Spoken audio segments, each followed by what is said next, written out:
Hey Clashers, and welcome back to another video. Today it's going to be yet again another base building video, but yes, obviously I'm going to share the base link with you guys, but the way more important thing is I'm going to share about like how I actually built this base and what went into the thought process behind that. So first off, this base is actually already pretty old, and if you guys now think iTzu, why would you share an old base? That's pretty not nice. Well, the reason why this base is already old, because whenever you build a base, and this is what I kind of like, this is what I want to achieve with those videos, is that whenever I build a base, it's like a work in progress. Every single day, I change something. So for example, this base in the beginning looked completely different. The town hall was like over here, all of the trash buildings were at the bottom side, and so on and so on. So a ton of changes actually happened to this base. And actually I used this base the entire beginning of the season until like I stopped using it the last 2 days. And yeah, every single day I changed something. So for example, in the beginning I had only multi-front towers, then I changed them to single. The next thing I made them unreachable from over here, and kept going with different changes. And yeah, overall, this is the result. This is what the last version looks like. And it had some great result, especially against air, which right now is a huge part of the meta. The next thing is that most of my bases are legend bases. This is really important to note because in legends, you have to play by different rules. The first rule is, which is kind of simple, you only have to defend whatever is going to be used, right? And in legends, there are a couple of strategies which are dominating the meta. First thing is, something which is getting more and more popular again is queen charges. This is why I turned those into 2 single front towers, because it's freaking annoying to charge. The next thing is still Blizzard. Blizzard in any combination with like dragons, Hydra nowadays again, and Lalo for example as well. So we have a lot of different options over there. Then P.E.K.K.A Smash, which surprisingly is becoming less. I feel like people are just getting bored of using P.E.K.K.A Smash because it's already around for so long. And then the next thing, which is air spam in some way, which is E-Dragons. We have then the normal Hydra spam, I would say, which is dragons and Dragon Riders. We have Inferno Dragons. So there are a lot of different versions out there at the moment. And well, that's pretty much it. So for example, if someone was saying me or telling me, iTzu, this base is trash because you can lightning like the Inferno Tower, the Scatter and the Queen together, then I want you guys to show me who the hell is attacking with lightnings in legends and who's getting attacked by that. Yeah, maybe there are 1 or 2 people, but to be honest, like I don't think that counts, right? So but the idea behind this base, and this is where I want to like make sure that everyone is trying to create ideas by watching this video when building your own bases, is how this base came up in my mind and what I changed basically over all of the days. So first off, I wanted to have a teaser base with a lot of dead zones in the core, because I feel like dead zones are pretty annoying. A lot of people do not know how to deal with them, especially in legends, and that was pretty much the idea. But at the same time, dead zones are kind of scary for Blizzard, because Blizzard is kind of strong at the moment, so it's not that easy. So yeah, there are a lot of things. I guess you could still change certain things. For example, make it like this, so this expo is not reachable anymore. And you can do a ton of things if you want to, but at the same time, it's always like you're sacrificing something else. So yeah, obviously different things can always happen to the base, but the idea was to create a teaser base, as I just said, and make sure that people are falling for the trap. What do I mean by that? Well, typically you want to play with the mind of the people, which like the attackers, which is whenever you see a teaser base, typically you're not spamming everything into the tunnel, right? Like this is not what a lot of people are doing. So what instead I thought, okay, let's trick this. Let's put all of the traps into the core, which means like around this multi-front tower. You will see the traps in just a second. And whenever someone's coming from the other side of the base, it's most likely they're going to 1-star. And at high legends, or like overall in legends, whenever you're getting a 1-star, you can easily make sure that you can get like 2-3 stars in, and you're still looking good. Because a base is defending good, at least for higher legends, when you're defending on average 30 cups per defense. This is a really good looking base still then. Like 240, I think most of the top pushers are not like unhappy with that. Obviously, it could be better, but that would be a okay day on defense. So getting a 1-star on defense is huge. And now let's take a look at the traps. And you can see that, oh my goodness, it is so stacked in the core with so many traps. So we have obviously all of the black mines, we have the tornado trap, we have a ton of air skeletons as well, and this is just devastating for any air attack, especially from the top side. And people are always falling for it because, well, it is not looking that hard actually to get through all of this. So I will just share a couple of replays.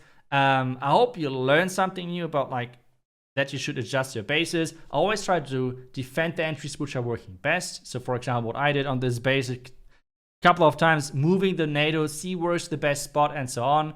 Moving the different buildings, see where the bomb tower is the best, see where the heroes are the best and they are luring away troops. And this is kind of the thing what you need to do. Whenever you're copying any base, when you're copying this base, try to see how people are attacking you, how do you get 3 stars, and then try to tweak that entry, and then you're doing great.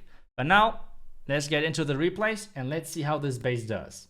We talked about air attacks, and let's take a look first at Inferno Dragons. Typically, you can use whatever, like in this example, like anything what you're doing, like he is doing right now, it won't work that great. And we're kind of playing with the habits of all of the players in Legends. And whenever you're playing air attack, most of the time people are using their warden ability early because they want to protect the loons, getting deeper into the base, triggering more black mines, and that's it. But this time around, we kind of play it around that with knowing that people like to use their tools early. And with this, we completely baited this blimp. You can see this blimp has no chance whatsoever. And this is one of the best blimps typically to get the Town Hall, which is like 1 Inferno Dragon and then a ton of loons. And this is always getting the Town Hall down as long as you're getting to the Town Hall. That's the key thing.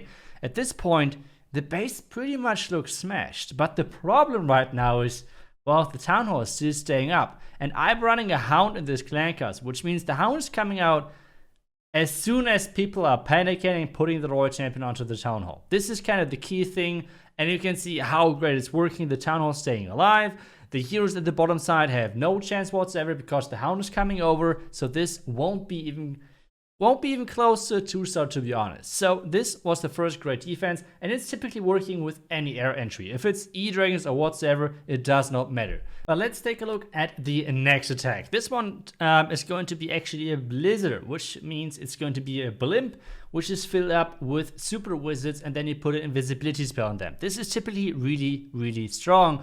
But on this one, he's flying a bit too close to the Town Hall. At the same time, if you not fly this blimp perfectly, those super wizards are going to go to the outside of the Tesla, and those Tesla actually drag those super wizards into the giant bombs, into the small bombs, and those super wizards are not going to take down the Town Hall. So this time around, the value for him is actually not too bad because he did not lose his super wizards too early. So he took down the Town Hall, but at the same time, we know already from earlier that all of the traps are in the core of the base. And typically, we as well know that people love to use their warden ability early, which against most of the bases, it's the best thing to do, right? Like that's the best thing, and that's the thing what you should do. And that's, like I said, that's the thing what we're playing around. We're playing around with what people tend to like to do and try to counter that in a really cool way. Now we have all of the dragons coming in. This electric dragon was basically useless because of how we actually spread out this trash on the right side. And now actually we have all of the dragons inside. He's really delaying the warden. He noticed there are not too many traps coming up. But at this point, he cannot hold, like he has to trigger it. He's using it, soaking actually a double black mine. But at this point, you can see there are so many air skeletons. There's so many things shooting at those dragons. And now that's the thing where I'm really proud of on this base is this timing right there. The timing where those inner core skeleton traps are popping up and protecting the queen and the royal champion behind. One of those 2 air heroes is always staying up, and you can see what they just did to those dragons. They just melted, especially with the double scatter shot crossfire. There is no chance in this world that anything could survive that. And this is how this base is just wrecking attackers.